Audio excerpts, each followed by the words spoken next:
Okay, noduli tayo, flip top battles. Tatapusin natin yung 2025 releases first bago tayo manood ng mga previous battles, which is napanood ko na rin naman kasi halos lahat. So, yung mga 2025 na lang muna yung papanoorin natin. Ang papanoorin natin ngayon ay Charisma versus Class G. Alam ko nakapanood na ako ng laban ni Class G. Charisma hindi pa yata, I think. So, let's go. Nood na tayo. Magandang battle to. 3, 2, 1, go! Shoutouts Pulo, shoutouts Motus. Nanalo ng coin toss. Ito ay Ahon Day 3. Si Class G. Pinili niya mauna. Tignan 2 minuto dapat. Pakinggan natin. Unang banat, Ahon 15 Day 3. Class G.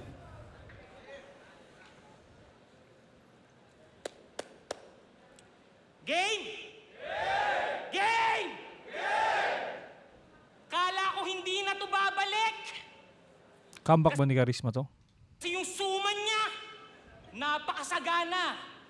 Oo, dahil sa flip top, lumakas yung business. Talagang tinatao, lakas sa masa. Pero nung kumota, nagpabaya sa liga, imbis bumawi kay Enigma, yung angking galing na wala na. Puro na lang suman reference, wala na yung sapin-sapin niya mga bara. Oo, sapin-sapin, suman. Mahiya ka! Tangin na pag may laban, imbis na bars, ang dalas, suman. Tig 35 per bundle, dessert dala pag battle, desertified na rapper! Tangin na, ginagamit mo lang yung liga para kumita. Ganun ka nakagulang. Sinabihan pa niyan si Onyx na sinisira lang daw yung flip top, bumabattle lang daw para may pang-ulam. Sa kanya pa talaga nang galing yun. Siya nga itong ginawa niya itong puhunan. Huwag mo sa iba-ibaling. Hoy, ikaw yung nagpro-promote ng suman. Pati sa Pulo, pag may event, dapat yung food sa kanya galing. Kaya ang lalagkit ng MC sa Pulo, puro suman kinakain.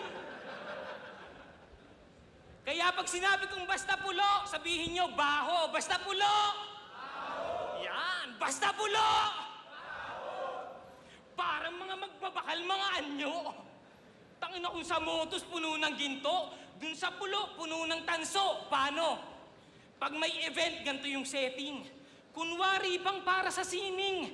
Pero ang plano magnakaw ng wiring tapos dun muna magmi-meeting, mga gago. Speaking of Pulo, binadibag yan ni Laxarty sa Pulo, talagang kinawawa sa game.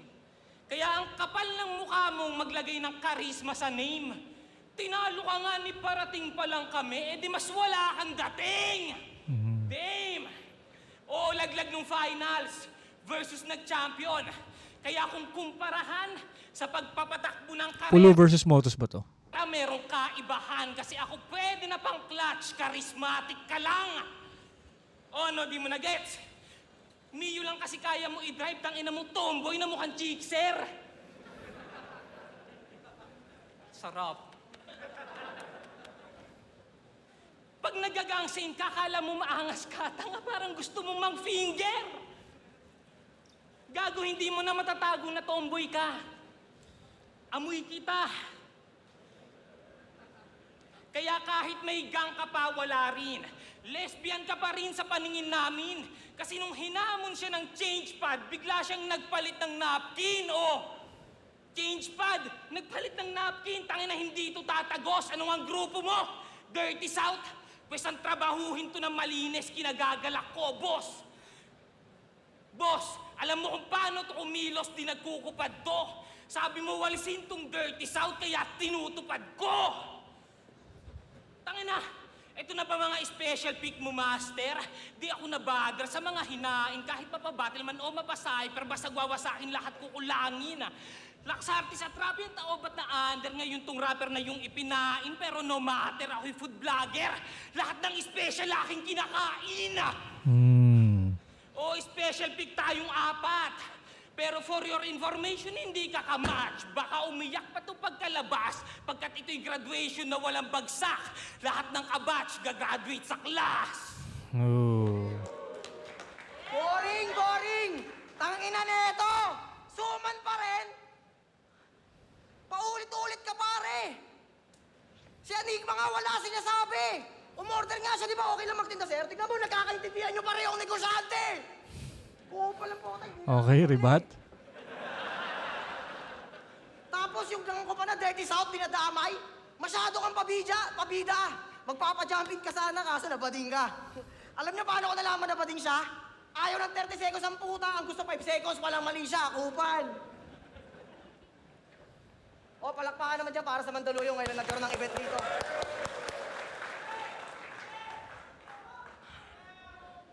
Mainit na raw yung class! Mainit. Ulul. Tangina mo, malayo pa yung April Fool. Andito ka sa lugar ko, teritoryo ko to, susunod ka sa aking rule. Nasa 1.5 Mandaluyong tayo. ka class. Ito'y Charisma School. Ano naman kung mainit na yung class? Charisma School. Brave top gang! Hindi, dapat talaga ang palakpakan natin. Si Andig ba siya talaga yung may kasalanan? Sa dami mga tomboy sa flip top, tangina kami yung pinaglaban. Talaga, sir? Porket parehas mukhang tibok, kinukumpara na. Eh kung usapang achievements lang, iwan to hoy, di ako dapat dito mahambing. Ako na nga yung mukhang tomboy kasi milyong may narating, tangina. Tsaka ba't lagi kang nakashort? Tangina naman. Panoorin niyo yung labang laban niya sa flip top, nakashort yung hayop na yan. Oo na! Sponsor ka na ng vaccine dose. Pero lagyan mo naman ng konting swag para di ka nagmumukhang ewan. Hindi yung mag-orange ka na damit tapos green na short sa M-side boss mo, di si Kuya Shernan. Tangina to, nung nakarang ahong December, naglalakad siya. Naka-short pa rin siya. Kala niya, ang angas niya na. Di na alam, para siyang tanga. Alam niyo anong nakakatawa? Nilapitan ako ni Kairam, bumulong pa talaga. Charisma, tingnan mo yung Majestic Class G, ang luwag, parang di sa kanya. Ayun, laglag sa isa buhay. Tangina, nakakaawa ka, Kosa. Yan mapapala, Class G, pag sa yabang napasobra. Tinapat sa rapper na walang round 3, di umubra, mga boka. Yung laging naka-short, nung binigyan ng slack, di na nakaporma. Slack ban. Kaya alam niyo ba kung anong meaning ng G sa Class G? Glenn, ang utong pangalan ng angas. Kala mo talaga nakakabilib mag-rap? Glenn, ang tagabenta ni Surhenyo ng ticket sa shop. Rapper na basic, dapat ini-X, tagabenta lang ng ticket kapag kay Sur manonood. Yung Glenn naging Glenn Davis kasi he's Celtics, salatang may Boston na sinusunod. Kaya M-Site, ito ba yung champion nyo? Class G? G? Isa lang? Kakapusin tong isang G if you want to try me. Malakas ko magsindi na parang si Shanti. Minamaliit mo ba ako, Site? Nagkakamali ka, buddy. Di uupra yung 1G kung tingin mo sa akin, tiny. Ang ina nyo lahat, di nyo siya nagigets, mga verse niya matindi. Kupal kayo lahat, di kayo marunong makaintindi. Oh, baka feeling mo, pinagtatanggol kita kasi tinitira ko. Huwag kang feeling, G. Ganito lang talaga ako pag binibigyan ng 1G, ginagawa akong PSG. Kaya ano, sasabay ka ba? Talaga? Class G? Tangina mo, andito na si Cash G. Cash G! Cash G! Cash G! Pasensya na sa mga rapper na di ko matatapakan. Ayoko sanang gawin to kasi lumabas yung natutulog yung dragon. Apoy! Apoy! Tangina to! Kupal ang puta! Ako yung Cash G ng Manda! Malupit na reference. Wala akong suman na dala, pero burger ka sa akin. Knock man! Mandaluyong, baliw, buang!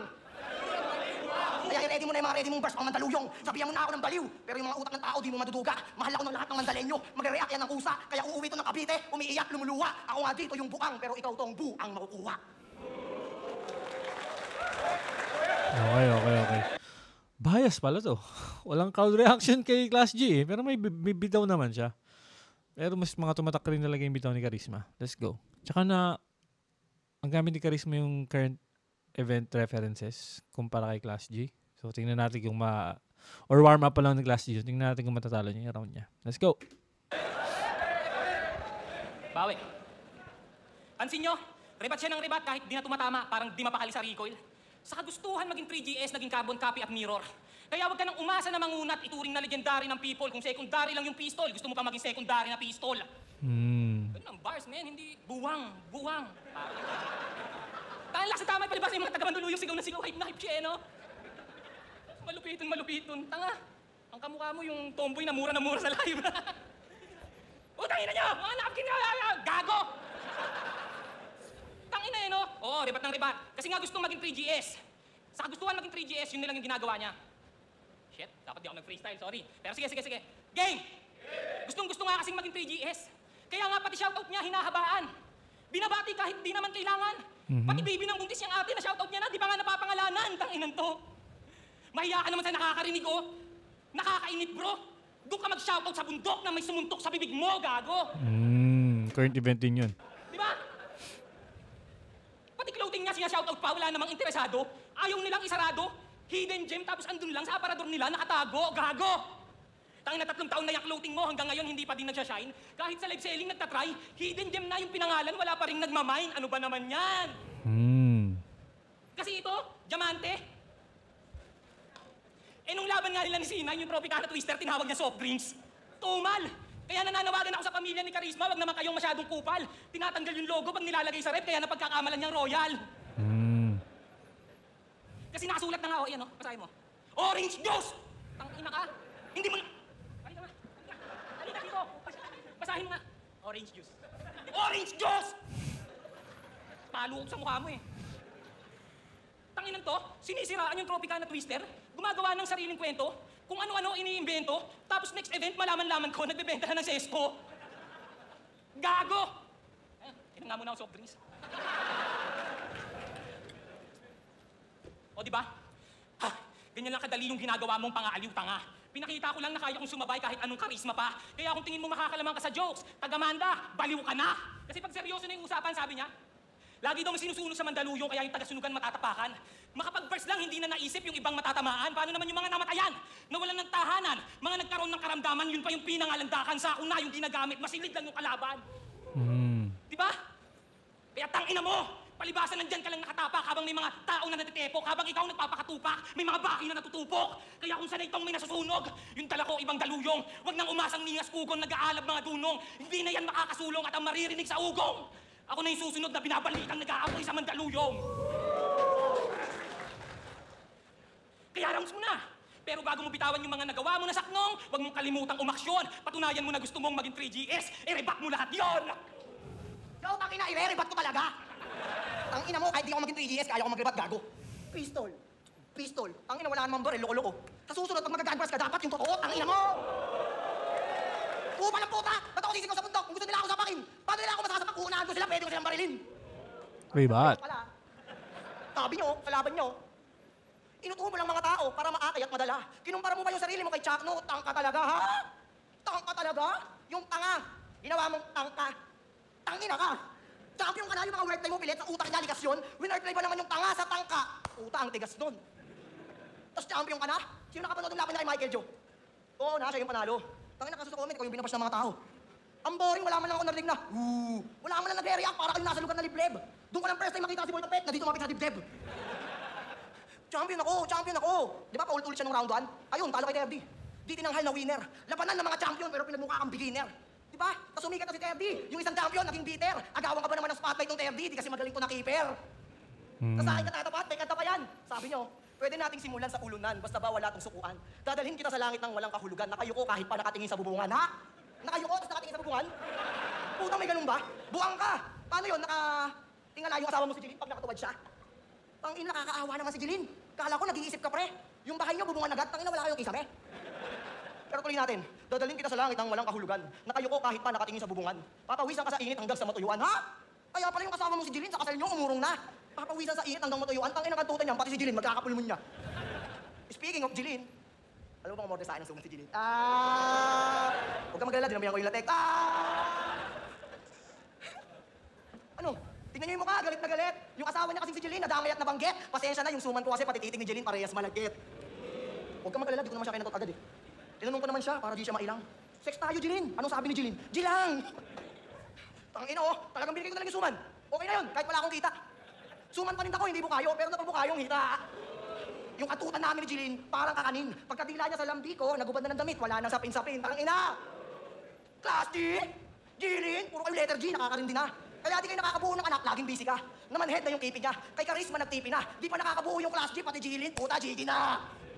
Tas sa akin kaharap, puro ka na sigaw. Sumigaw ka na! Tumitig ka sa mata! Pero kaya ko rin gawin yan. Kaya ko makipagsigawan, kaya ko rin makipagtitigan. Kaso lang tanong Class G, yung mga titig na ganyan, sa labas ng stage, kaya mo bang marindigan?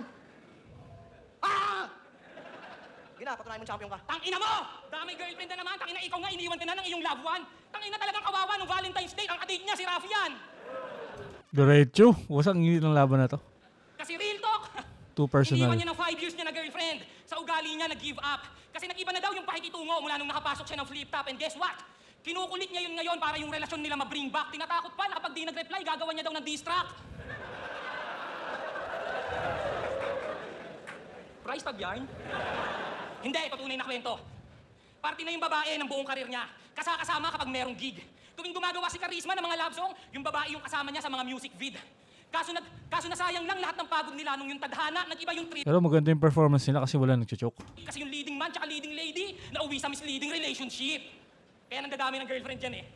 Nauwi sa misleading relationship, oo yung babae, kasama niya sa natatangi. Kung pagod ka na, tsaka dito ka lang na mga music play. Hanggang yung babae niyang natatangi, napagod na. At nung sinabi niyang dito ka lang, di na nag-stay. Ouch! Kaya kung kanino nilang ito nakikipagkulab eh. Pati kila Pupol na isali. Ang ganda na sana ng kantang biyahe, kaso may kasamang pahinante. Sabi, nang ilang mamakya ng kanta, di ba? Sabi niyo, kahit madulas, kahit malubak, kahit walang gas, kahit walang tulak, ay tungak! Alam mo nga, alis kayo, di ka nagpagas. Yung trip mo, nakakadyahe. Ang ganda nung truck, bigla ka magtutulak, puta, panira ka sa biyahe. Grabe! Paano? Makapag-release lang, binasta-basta na, hindi na hinanda yung susulatin. Pag wala nang maisip yung ibang kanta, yung kukuhanin. Gumawa yan ng cover ng upuan, sobrang ganda. Lagyan mo naman yung sopa namin. Gago! Ginawa niya pa yung nasarili niyang lyrics. Tangin na gusto pa yatang angkinin ni Idol. O nung wala nang magawa, sinulatan yung upuan parang mga classmate ko nung high school. Ulul! Papunta na tayo sa exciting part. Puludis pa lang, hinahamon na ako neto. Pero gets ko agad yung life hack. Kaya pinatulan ko ang mga pambato nila para yung liga nila ma-hype up. Pero nung uminit yung Motus versus Pulo, sila pa yung una na high blood. Samantalang tumutulong lang naman kami sa Pulo kasi nga no man is an island. Diba? O kahit ako, aminado, nauna yung liga ni Shernan na buo. Pero para lang makilala, kami pa yung tinitira. Yun nilang yung naisip nilang pakulo. Palibhasa dumagundong dun sa ilalim nung nagkamotos kagulo. At kung di pa namin niyanig yung underground, hindi magkaka-movement ang pulo. Kasi paano makikilala? Mga walang tatak at branding. Yung mga balat ang asim. Mga walang alam sa hygiene. Mga palpak sa rhyming. Lahat katay yan sa akin. Iisa-isahin kong tatakan yung pulo para nag-island hopping. Kasi mga talunan. Ganda ng round 3 ng Class G. Sa sobrang talunan, nakalimutan ko na unang panalo ni Bagsik, kung tarantado na to. Kesa magsayang ng bagay, kesa magsayang ng oras sa mga obvious na bagay, mas nag-focus na lamang sa mga bagong bayo. Kasi oo, hindi kami sanay manalo si Bagsik, pero sanay na kaming matalo kayo. Pero bago ako matapos, gusto ko lang sabihin na hindi natin kailangan dumistansya sa isa't isa ng ilang dipa. Oh, Apex Bars. Kailangan pa rin kitang kamayan kasi rapper ka kahit papano katribo kita. History yung nagawa naming dalawa, talagang si Charisma iba. Joke lang yung pagkatalo mo kay Bagsik, yung history na! Tanga! Tay! Totoo naman, break na kami ng ex ko. Malugod ko yung inaamin. Kaya ako nga natira sa Jilid, siya yung kumomfort sa akin. Tangina mo, patay! Pati yung jowa niya, hapulin mo dahi. Ano sabi niya, Bagsik? Tapos, Pulo? Pahin kami ng round 3 ko para maripatan ka. Yo! Alam ko, 90% ng MC sa Flip Top maniniwala pag sinabi ko na si Class G, ang rapper, na di marunong makisama. Pag di naka-line up, di manonood ng event, libre naman yung ticket, ba't wala ka? Kapag may battle, pinapadikas na lang yung TF, uuwi daw siya ng maaga. Tanginan to, porket makontibo, umaas na ng dalaga. Bakit? Ba't ka naiilaw? Ba't mo kami iniiwasan? Baka naiilang ka lang kasi kahit sa baba ng stage, turing mo sa amin kalaban. 2023, rookie pa lang kami nun. Kaya first time kami in-invite ni Arik para umattend sa Flip Top Anib. So lahat ng mga rookie masasaya kasi makakabanding yung Flip Top Day Ones. Si Rapian galing ng Baras, 30 galing ng Davao, magkakasabay kami sa entrance. Ikaw lang yung wala. Sayang yung remembrance kung kailan present na lahat, yung class naman yung di nag-attendance. Guys, sasabihin niyan, ulul, nandun na ako nung nakaraan. Oo, andun yan. Utang ina, naka-short na naman. Isipin nyo, andito ako pati si Papa Benji at si Kuya Dennis. Eh, puta pagtingin ko si Class G mag-isa lang sa gilid. Kaya nilapitan ko, baka may problemang iniisip. Puta bago ko makalapit, nakita ko si Rapian, sinasaway yung waitress, gumaganon na. Pagtingin ko sa likod, si Shapoy, puta nakahubad pa. Sobrang saya niya, pa kasi ang daming pumunta. Tapos nung malapit na ako sa kanya, nag-notes pala ang puta, pag may nakuwang angle, nagsusulat siya, kupal. Ang hirap mo kabanding, lahat kami lasing kasi ikaw kumukuha ng angle. Ang iniisip namin, paano kami makakauwi? Ang iniisip mo, sana mamaya, may freestyle battle. Nako, mag-iingat ka, Arik. Meron tong angle sa'yo. Bahala ka na mag-isip kung alin doon. Di ba nagkapa kay Niluxuria nung anib? Nalista niya rin yun. Nararamdaman niyang talo na siya. Nararamdaman niyang talo na siya. Ano? Lahat binibring up, tapos yung Motus, tsaka Pulo, sinasabi mo? Bakit yung pinag-away? Para magpalakpakan niya mga yan? Nakakatawa ka, boy! Pinagkikis-kis yung doors for doors para pangalan niya, umapoy. Magkaibigan si Shernan. Pati si M-Site. Alam mo yan? Di ka pa nila naging tropa? Pinaghihiwalay mo yung SM, ang galing mo, ah. SM, MOA, si? SM, MOA, si? SM, MOA, si? Ganito ka bumara pa ulit-ulit para mukha lang madiin. Tingnan nyo, ginagaya ko na rin. Pero ang di niya alam, yung punchline neto, tinira ko si Jeline. Kahit sa lugar nyo, di ka nakikipagbanding sa mga rapper. Kaya sila walang event, pati movement. Hindi sila sumisikat, di nagkakaroon ng improvement. Dito sa Manda, tinulungan ko mga rapper para pangarap makukit. Ikaw ulas pangalan mo, pero wala kang mga student. Parang smuggler style to si Charisma. Fake choke? Fake choke? Ano ko, ko? Di ko nakalimutan yung panglas. Napalabas lang ako ng cellphone kasi boring na yung class.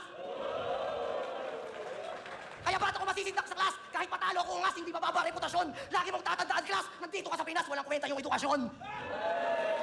Round 1 hanggang round 3, puro ka lang sigaw. Parang mga Spartans. Halatang kinulang ka sa gabay kasi utak mo hindi balance. Baka sabihin nyo, Karisma, puro ka class, puro ka class. Kasi nga, school yung ambience. Kasi hindi ako pa tinatawag yung class kasi kailangan na ng guidance. Oo, tinalo ko ni Bagsik. Wala ako sa isa buhay. 1-3 sa flip top. Kaya pasensya ng mga Mandalenyo. Kalimutan na natin yung kahapon. Isipin nyo paano tayo nagtulong-tulong para yung lugar natin maibangon. Oo, pinalakas yung hip-hop sa Mandaluyong hanggang makilala sa ibang nayon. Ngayon alam mo na yung dahilan ba't dito ginagap yung ahon. Nakakamayan ba to? Top out 15 days 3. Last G. Nice. First Kamayan pa rin. Karisma. Mag-ayos pang beses. Yung mananalo. Para sa alam pareho. Tingin ko hindi 5-0. 4-1 or 3-2. Either way. At ang bottom orado, 5-0. Magigay para kay Karisma. 5-0 yun. Wala kasing crowd. Bias yung crowd. Never mind. Anyways, maganda naman. Ganda ng performance nila parehas. Nabias lang talaga sa reaction si Charisma. Si Class. Pumani kay Charisma yung mga tao. Anyways, that's it for this reaction. See you sa next one natin. Bye-bye.